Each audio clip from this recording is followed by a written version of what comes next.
Without any further ado, I'll hand over to my colleagues from all over Canada, without actually saying particularly where they are. They are a bunch of extremely talented children who will be showing you shadow puppets.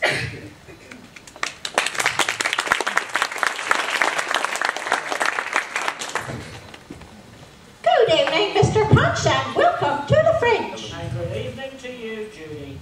It's nice to be here. Shall we get this show going now? So what's all this narrative stuff then? Looks like a bunch of old wives' tales to me. No, it's real clever, like. You can use stories, jokes, and humour to educate. That's if we had any humour. Well, it's better than all that dollar, phlegm, and melancholy. Is that kind of like a black humour? Yeah, you could say that. I just did. Well, all in the pursuit of wit, I suppose. Yeah, you've managed to get off of that. What do you mean? Off of what? Moving right along.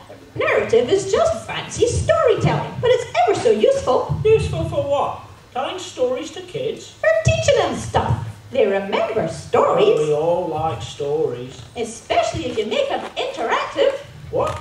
The audience gets to tell us stories? No, you give them prompts on what to do.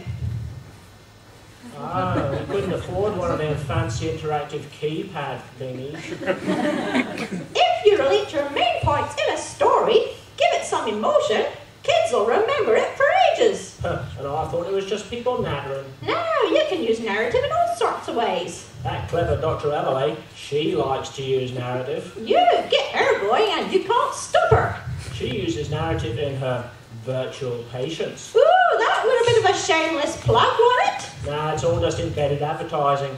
Hollywood does it all the time. Oh, so that's why you wore your Prada shoes then.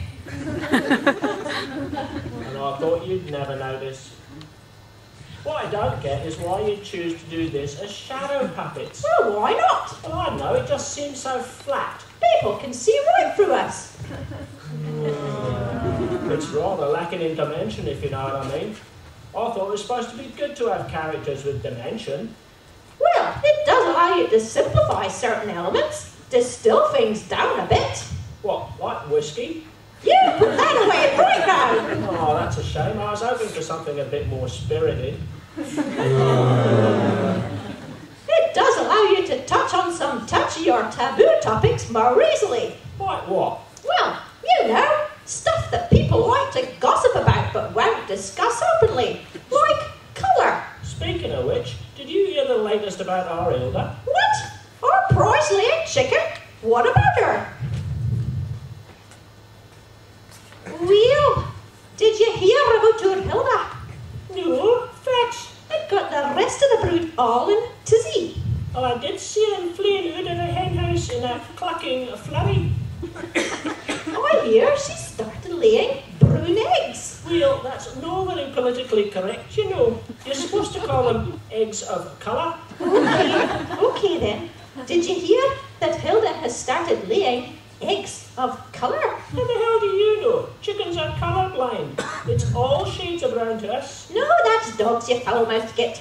Chickens are they smart enough to understand concepts like colour? Especially if you're a two-dimensional chicken. I am a three-dimensional chicken. I didn't have much depth to my thinking, but I'm quite adept at moving along the temporal plane, thank you very much. Well, it's alright for you to have an extra dimension to work with. So, Judy, I don't really get this dimension stuff. There's only two anyway. 3. 3? Don't forget time. About 4:30, I think. No, wait. Time's the extra dimension. How on earth can they figure out all those dimensions? And I wouldn't know if I was coming or going. That's why you'd simplify things a little. If you get rid of a dimension or two, you can use the same math. Hang on.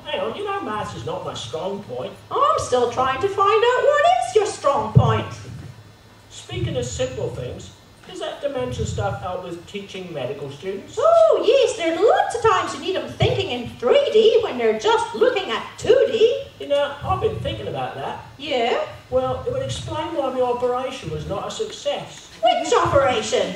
The frontal lobotomy? No, I'd rather have a bottle in front of me. Get on with it.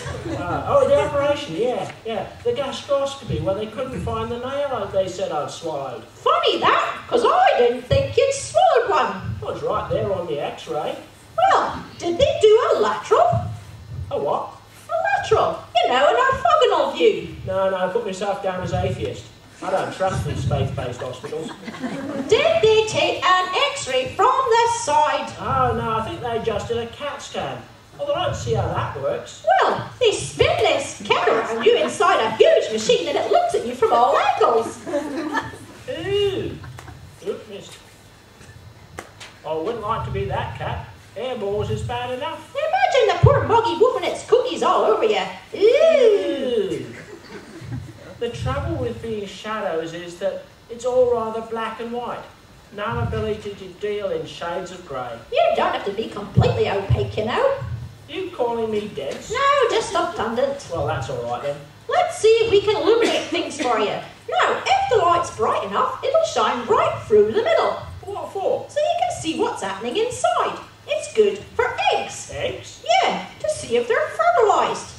Why the hell would you spring horse shit on eggs? No, you shithead, to see if they'll hatch into chicks. Oh, clever. Is there anything else you can do that with? Well, yeah, you can check out swellings to see what's inside them. Which reminds me, Mr. Punch, pull your trousers down. I want to check your swelling down there. It's not very swollen. Stage fright, you know. And it's cold out. No, not that swelling. Your other swelling. Ooh, that's gruesome. Don't touch it. It'll grew some more. You big cheat, it's just a hydrocele. And there was you telling me all these years you were extra fertile. Go on, out you go feed those damn chickens. I see. Old Farmer Punch has taken to chicken raising. Let's just take a look at those plump young chickens. I say, look at what we have here. We got us a sly old fox snooping on the hen house. Not me, sir. I'm just a research assistant. Well, I think you're lining up my good lady chickens there. And we don't take kindly to that kind of thing around here. Oh, no, sir. I wouldn't dream of it, sir. Not at all. Well, I'm going to teach you all a lesson. Bend over there, young fox, and I'll show you what chickens are for. Ah! Ooh! Ah! Huh? Oh, phew, that mean old rooster's gone. I'll have to check some other good lays. Oh, now where was I? Oh, yes. Kentucky Fried. I say, look at what we have here. Is that you again, Mr. Fox? I was just leaving right away, sir. Just find my ball bearings. I thought I told you to get your ass out of here. I am. I'm taking my ass and hauling it right out of here. Well, just to give you and your ass some further encouragement to get going, bend over there, young foxy. Oh, my hemorrhoids. Okay, then let's just mosey on out of here. Just as soon as I get my bearings. Oh, tasty, eh? Chicky, come to foxy. I say, is that you again? Oh, no, sir. Yes, sir. I'm just leaving, sir. You know something, Mr. Fox? I'm getting the feeling you have a hidden curriculum. That you ain't here for the hens at all.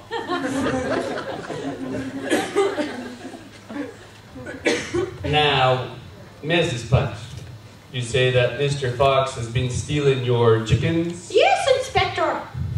Actually, it's Sergeant to be precise. Oh, that's a bit ironic. Your promotion prospects can't be very good. I'm sorry, madam, I don't follow. Oh, your name. Oh, never mind. How can you be sure it's Mr. Fox? I've seen him with my own eyes. Well, I wouldn't expect you to see it with someone else's eyes, now would I? Eh? You think your eyes are reliable, do you, Mrs. Punch? I certainly do. Well, I'd just like to introduce Constable here. Oh, pleased to meet you. You're looking very, bucolic.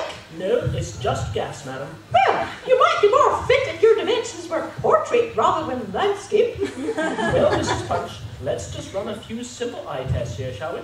After all, madam, we wouldn't want Mr. Fox to claim he's being framed. How about this one, madam? Which of these two lines is longer? Oh, the left one. No, the right one. No, definitely the left one. No, madam, they're both the same length. No, they're not. Let's try another one, madam. Are these two red lines parallel or not, madam? Of course not. Look at them. They're bent. Sorry, madam, I'm afraid they are parallel. I I'm the one who's feeling framed here. Well, Mrs. Punch, we didn't do very well on those eye tests now, did we? It's not surprising, really. Eyewitness accounts are pretty unreliable. The eye sees what we want it to see. Thank you, Constable, that'll do. It probably has something to do with the several layers of retinal processing at the level of the retina. What? The eye doesn't just send pictures straight to your brain then? Oh, no, madam. The retina compresses information from 2 trillion bits per second down to 25,000. Remarkable, madam, if I say so myself. Kind of like filtering down the entire university campus network and squeezing it through an old dial-in screech modem. Oh, sounds just like our campus network. It's amazing the signal gets through at all. Precisely, madam. You lose something in the process. Oh, Mr. Smartpants, where'd you learn that then? On Wikipedia, madam, the font of all wisdom and knowledge. I thought that was Encyclopedia Britannica. No. Wikipedia has tons more stuff. It can't have more than Encyclopedia Britannica. That's got more than 80,000 items. Oh, but it does. It's got 2,023,000. Get on, it can't possibly have 2,023,000. You're right, it doesn't. Well, there you go then. It's got 2,030,000. What? You just said 2,023,000. Yes. And now you say 2,030,000? No. Yes, you did. Yes, I did. So it's got 2,030,000? No. Well, how many does it have? 2,036,000. Don't keep changing your mind. I'm not. It's growing. What? Your mind? Well, it might be growing stupider. No, Wikipedia. It grew some more. What? That fast? Yes. Oh. So what I'm saying, madam, is that your eyewitness testimony might not be very reliable. So much for seeing is believing. Or a case of believing is seeing. It questions the significance of what our whole justice system is based upon when you think about it. That's not to think about it. So I can't believe me eyes, eh? Now, pictures, that's a different story. You know what they say, the camera never lies. Haven't you heard of Photoshop? Well, there was a time when pictures were a classic example of proving a point. Yeah. How so? Well, this guy called Edward Mybridge took up the challenge to prove that all 4 legs of an horse are off the ground when it's galloping. Don't be silly. It would fall over. No, it's true. He set up a series of cameras, each one tripped by a string as the horse ran past. Well, if he tripped it up with a string, no wonder all 4 feet were in the air. Now, look, I'll show you.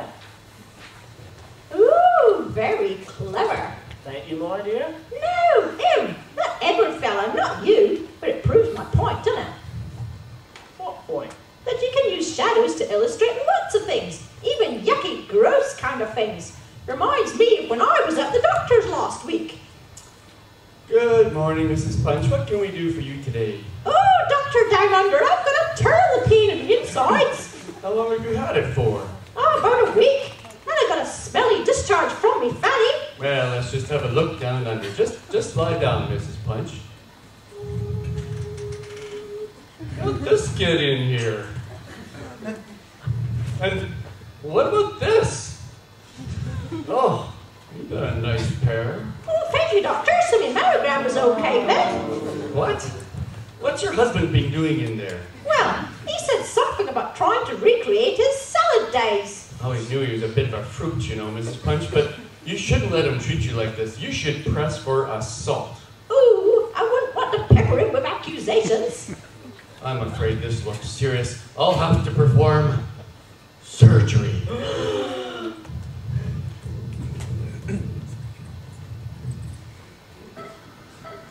Scalpel. Swab. Forceps. Sponge. Oh, what have we here? Having trouble getting in here. What have we here?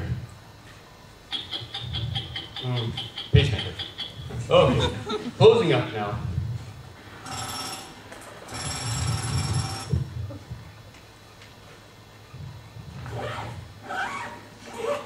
Okay, all done. Another quick and successful operation.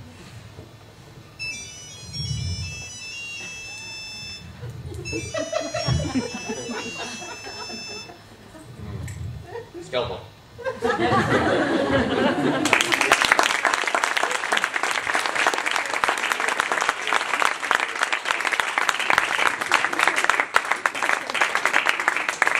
and gentlemen, props out of the way here, I'd like just to invite everyone to join us in wishing our mistress of the Fringe a happy birthday.